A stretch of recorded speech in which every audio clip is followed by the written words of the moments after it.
নবীজি পাক সাল্লাল্লাহু আলাইহি ওয়াসাল্লাম কাউকে স্বপ্ন দেখালে মনে রাখবেন যে সেটা আমার নবী ডাইরেক্ট দেখাইছেন। দুনিয়ার কোনো শক্তি, ইবলিস শয়তান তো দূরে থাক, কোনো শক্তি আমার নবীজির সুরত ধরতে পারে না। জোরে বলুন সুবহানাল্লাহ।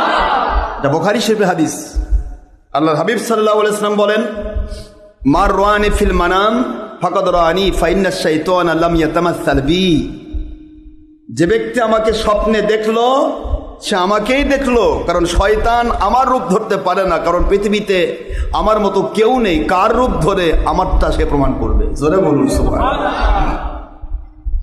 এই জন্য নবীজি পাক সাল্লাল্লাহু আলাইহি ওয়াসাল্লাম কাউকে দেখা দেন তাহলে বুঝতে হবে, একটু কমে দেন, তাহলে বুঝতে হবে যে সে ব্যক্তিটা কি সত্যিই নবীকে দেখেছে। সুবহানাল্লাহ বলেন। কিন্তু নবীকে দেখার ধারা আছে। এখন আপনি যদি বলেন হয়তো নবী দেখেছি, কিন্তু আপনি পরিচয় পাইলেন না নবী নাকি। নবীজিকে দেখলে আপনি প্রথমে আপনাকে যে কোনো ইন্ডিকেটর একজন ইন্ডিকেট করবে। সেটা আপনার মুর্শিদ কিবলা হতে পারে, স্বপ্নের ভিতরে আপনার মুর্শিদ কিবলার মাধ্যমে আল্লাহ পাক ইন্ডিকেট করাতে পারেন, অথবা কোনো দরবেশ বা কোনো ভালো ব্যক্তি, অথবা এমনিতে আওয়াজ হচ্ছে আল্লাহ রসুল সাল্লাল্লাহু আলাইহি ওয়াসাল্লামের সাথে দেখে নাও, আল্লাহ রসুলের সাথে দেখে নাও, আওয়াজ হচ্ছে, অথবা সাহাবায়ে কেরামের মধ্য থেকে কেউ আছে তারা বলতেছেন হাজা রাসূলুল্লাহ সাল্লাল্লাহু আলাইহি ওয়াসাল্লাম, ইনি আল্লাহ রাসূল। সুবহানাল্লাহ। নবীজি পাক সাল্লাল্লাহু আলাইহি ওয়াসাল্লাম ওনাকে ইন্ডিকেট করে না বলা পর্যন্ত কেউ বলতে পারবেন না আমি নবী দেখেছি। হয়তো স্বপ্নে কোনো আল্লাহর ওলি দেখেছেন, স্বপ্নে কোনো ভালো একজন আল্লাহওয়ালা দেখেছেন, হতে পারে।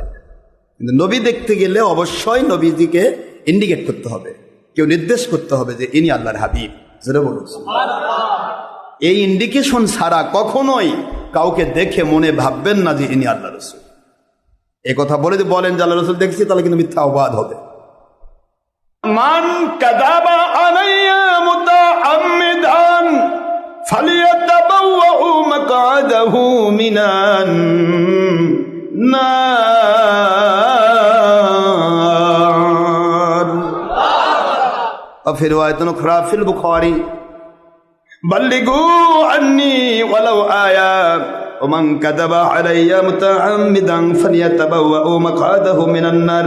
وفي رواية في البخاري مسلم من فسر القرآن برائه متعمدا فليتبوأ مقعده من النار. বুখারী শরীফ 39 নম্বর হাদিস। হুজুর পাক সাল্লাল্লাহু আলাইহি সাল্লাম বলেন, আমার পক্ষ থেকে যদি একটি সত্য কথা জানা থাকে তা তোমরা অন্যের কাছে পৌঁছে দাও। এই জন্য যারা হকের দাওয়াত পেয়েছেন তাদের দায়িত্ব কি? আরেকজনের কাছে পৌঁছে দেওয়া, তার বন্ধুর কাছে, তার আপনজনদের কাছে পৌঁছে দেওয়া। আপনার দায়িত্ব পৌঁছে দেওয়া, মানা না মানা তার ব্যাপার।